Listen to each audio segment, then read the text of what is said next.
ஒரு மகத்தான அலை உருவாக்கிடலாமா?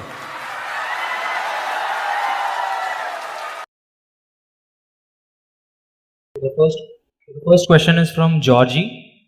Sadhguru, we know that you are always a game for adventure, but many young people mindlessly get into adventure sports and even lose their lives in the process.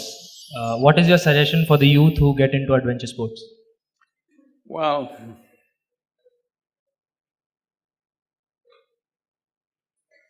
I have no right to advise anybody on this arena because I did everything that could have killed me 24 times.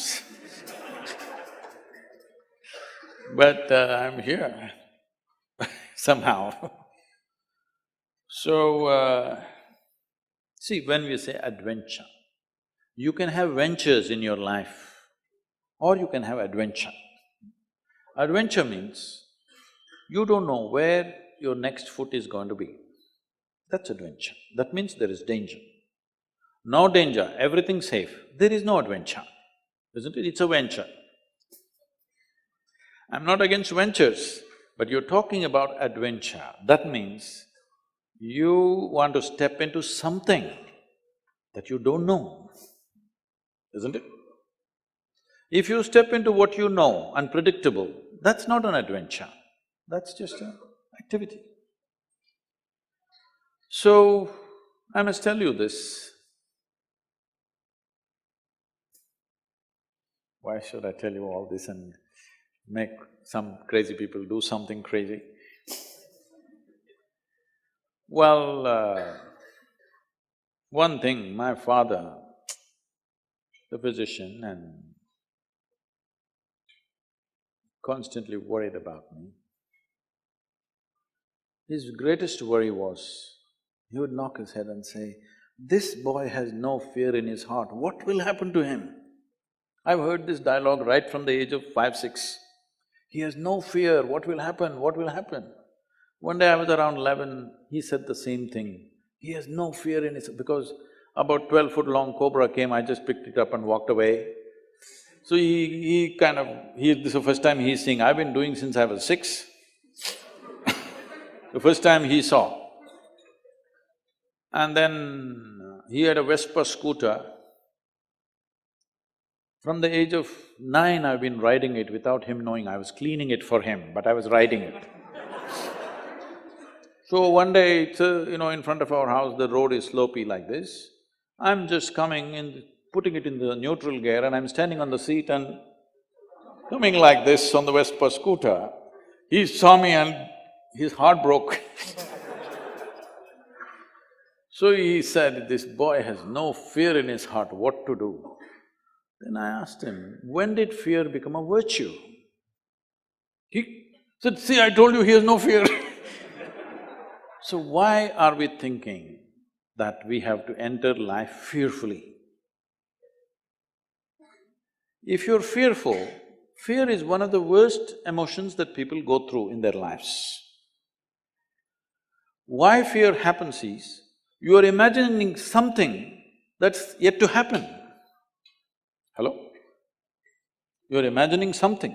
So what you're suffering is not some situation, you're suffering your own imagination.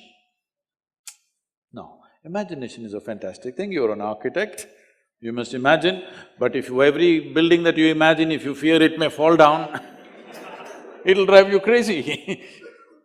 Even in architecture, there is adventure, isn't it? You must see Ranakpur. Have you seen Ranakpur in Rajasthan? You must see.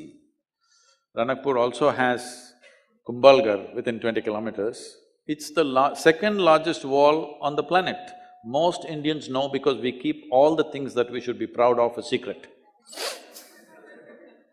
The second largest wall on the planet, which if you look at it aerially, you would mistake this to be Great Wall of China. It's that big. But most Indians don't even know there is a wall like this, it's in Kumbhalgarh. Close to that is Ranakpur. This architect is a madman. But he's a very super sane madman because he knows what he's doing. See, if you build a building, this is a temple with 1,000 columns. If you're thinking about safety, what would you do? just in case over a period of time if one column collapses, because those days the material is only stone, there is no steel and concrete and stuff. You would make sure if one column falls down, there'll be another column which will keep the temple up. No, he built it in such way, the audacity of him is such, if you pull down one column, the entire temple will come down. His pride in his intelligence and capability is such that he made it in such a way, if one column comes, the temple should not exist. And it's standing for over 500, 600 years without any issue. You will see something like that in the yoga center.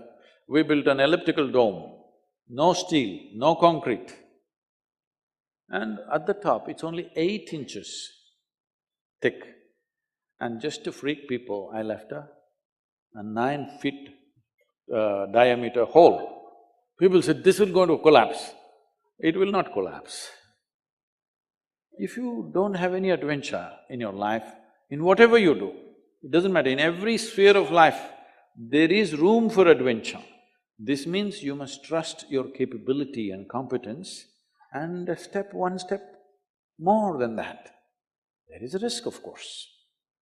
If there is no risk, there's no adventure, isn't it? So will young people get killed?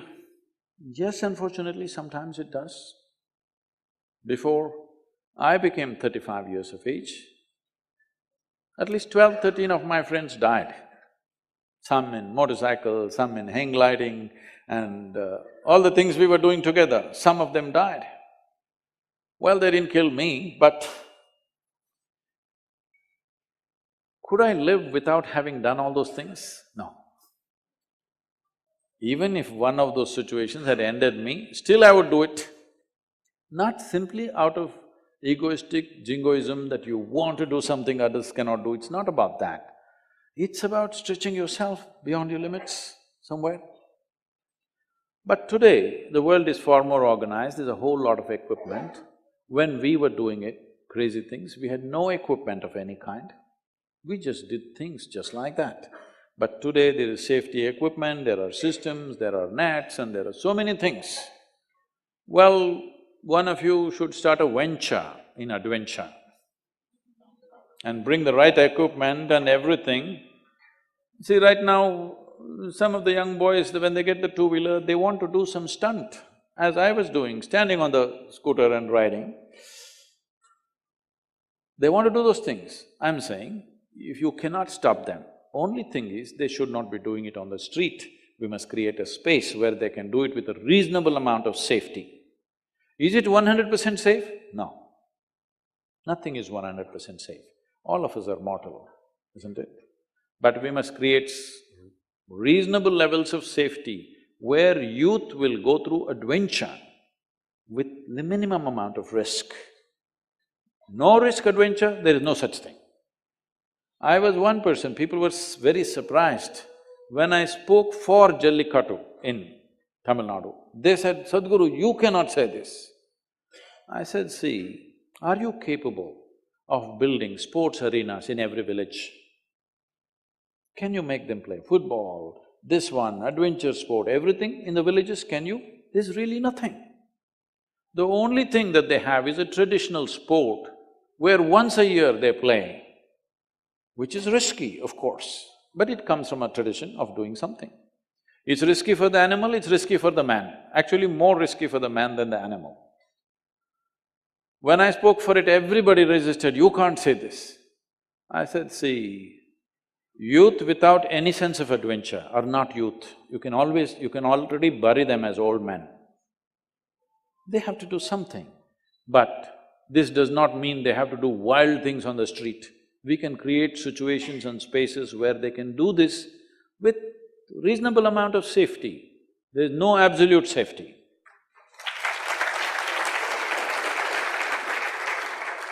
Some of the parents who are here don't approve of this, but otherwise they'll do it somewhere where you can't see.